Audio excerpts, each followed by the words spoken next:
ಎಲ್ರಿಗೂ ನಮಸ್ಕಾರ. Welcome to Sandesh Shetty's kitchen. ಇವತ್ತಿನ ವಿಡಿಯೋದಲ್ಲಿ ಮನೆಯಲ್ಲಿನೇ ಮಸಾಲೆನ ರೆಡಿ ಮಾಡಿಬಿಟ್ಟು ಗರ್ಗರಿಯಾಗಿ ಹಾಗೆಯೇ ತುಂಬಾ ಟೇಸ್ಟಿಯಾಗಿ ಸಿಗಡಿ ಕಬಾಬ್ ಅಥವಾ ಪ್ರಾನ್ಸ್ ಕಬಾಬನ್ನು ಹೇಗೆ ಪ್ರಿಪೇರ್ ಮಾಡೋದು ಅಂತ ನೋಡೋಣ. ಪ್ರಾನ್ಸ್ ಕಬಾಬ್ ಮಾಡೋದಕ್ಕೆ ನಾನಿಲ್ಲಿ 1/4 kg ಆಗೋಷ್ಟು ಪ್ರಾನ್ಸನ್ನು ತೊಗೊಂಡಿದ್ದೀನಿ. ಕ್ಲೀನ್ ಮಾಡಿ ಆದಮೇಲೆ 1/4 kg ಆಗೋಷ್ಟಿದೆ ಇದು. ಮೊದಲಿಗೆ ಮ್ಯಾರಿನೇಟ್ ಮಾಡ್ಕೊಳ್ಳೋಣ ಪ್ರಾನ್ಸನ್ನು. ಮ್ಯಾರಿನೇಟ್ ಮಾಡ್ಕೊಳ್ಳೋದಕ್ಕೆ ನಾನು ಇದಕ್ಕೆ 1/4 ಚಮಚ ಆಗೋಷ್ಟು ಅಚ್ಚಕಾರದ ಪುಡಿನ ಸೇರಿಸ್ಕೊಳ್ತಾ ಇದ್ದೀನಿ.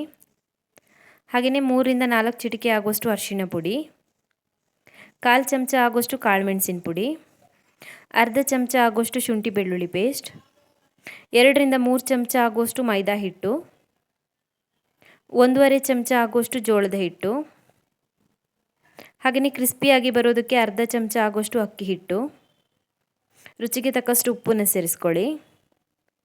ಹಾಗೆಯೇ ಅರ್ಧ ನಿಂಬೆಹಣ್ಣನ್ನು ಹಿಂಡ್ಕೊಳ್ತಾ ಇದ್ದೀನಿ. 1 ಮೊಟ್ಟೆನ ಸೇರಿಸ್ಕೊಳ್ತಾ ಇದ್ದೀನಿ.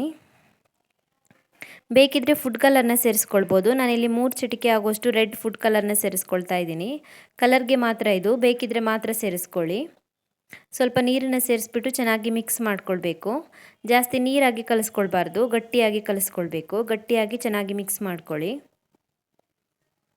ಮಿಕ್ಸ್ ಮಾಡಿ ಆಗಿದೆ. ಇವಾಗ ಇದನ್ನ ಮ್ಯಾರಿನೇಟ್ ಮಾಡ್ಕೊಳ್ಳೋಣ.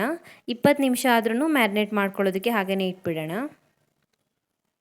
ಸಿಗಡಿ ಎಲ್ಲ ಚೆನ್ನಾಗಿ ಮ್ಯಾರಿನೇಟ್ ಆಗಿದೆ. 20 ನಿಮಿಷ ಮ್ಯಾರಿನೇಟ್ ಮಾಡ್ಕೊಂಡಿದ್ದೀನಿ. ಇವಾಗ ನಾನಿಲ್ಲಿ ಒಂದು ಫ್ರೈಯಿಂಗ್ ಪ್ಯಾನಲ್ಲಿ ಎಣ್ಣೆನ ಕಾಯೋದಕ್ಕೆ ಇಟ್ಟಿದ್ದೀನಿ. ಎಣ್ಣೆ ಚೆನ್ನಾಗಿ ಕಾದ್ಮೇಲೆ ಮ್ಯಾರಿನೇಟ್ ಆಗಿರುವಂಥ ಸಿಗಡಿನ ಸೇರಿಸ್ಬಿಟ್ಟು ಡೀಪ್ ಫ್ರೈ ಮಾಡ್ಕೊಳ್ಬೇಕು. ಸಪ್ರೇಟಾಗಿ ಹಾಕ್ಕೊಳ್ಳಿ. ಸಿಗಡಿನ ಒಟ್ಟಿಗೆ ಸೇರಿಸಿದ್ರೆ ಅಂಟ್ಕೊಳ್ಳುತ್ತೆ, ಒಂದಕ್ಕೊಂದು ಅಂಟ್ಕೊಳ್ಳುತ್ತೆ. ಹಾಗಾಗಿ ಸಪ್ರೇಟಾಗಿ ಬಿಡಿಯಾಗಿ ಹಾಕ್ಕೊಳ್ಳಿ. ಎಣ್ಣೆ ಪೂರ್ತಿಯಾಗಿ ಕಾದ್ಮೇಲೆ ಉರಿನ ಮೀಡಿಯಮ್ ಫ್ಲೇಮಲ್ಲಿ ಇಟ್ಕೊಳ್ಳಿ. ಎಲ್ಲ ಸಿಗಡಿನ ಸೇರಿಸ್ಕೊಳ್ಳಿ. 1 ನಿಮಿಷಕ್ಕೊಂದ್ಸಲೂ ಸೌಟಲ್ಲಿ ಈ ರೀತಿ ತಿರುಗಿಸಿ ಹಾಕ್ಕೊಳ್ಬೇಕು. ಈ ರೀತಿ ಮಾಡೋದ್ರಿಂದ ಒಂದಕ್ಕೊಂದು ಅಂಟ್ಕೊಳ್ಳಲ್ಲ ಸಿಗಡಿ. ಹಾಗೆಯೇ ಎಲ್ಲ ಕಡೆ ಈಕ್ವಲ್ ಆಗಿ ಬೇಯುತ್ತೆ. ಸಿಗಡಿ ಬೇಯುವಾಗ ಸ್ವಲ್ಪ ಮಸಾಲೆ ಬಿಟ್ಕೊಂಡಂಗೆ ಅನಿಸುತ್ತೆ, ಮಸಾಲೆ ಸ್ವಲ್ಪ ಸಾಫ್ಟ್ ಆದಂಗೆ ಅನಿಸುತ್ತೆ. ಬಟ್ ಒಂದ್ಸಲ ಪೂರ್ತಿಯಾಗಿ ಆಯಿಲಿಂದ ರಿಮೂವ್ ಮಾಡಿ ಪೂರ್ತಿಯಾಗಿ ತಣದ ಮೇಲೆ ಸರಿಯಾಗಿ ಕ್ರಿಸ್ಪಿಯಾಗಿ ಬರುತ್ತೆ. 5 ರಿಂದ 10 ನಿಮಿಷ ಚೆನ್ನಾಗಿ ಫ್ರೈ ಮಾಡ್ಕೊಳ್ಬೇಕು.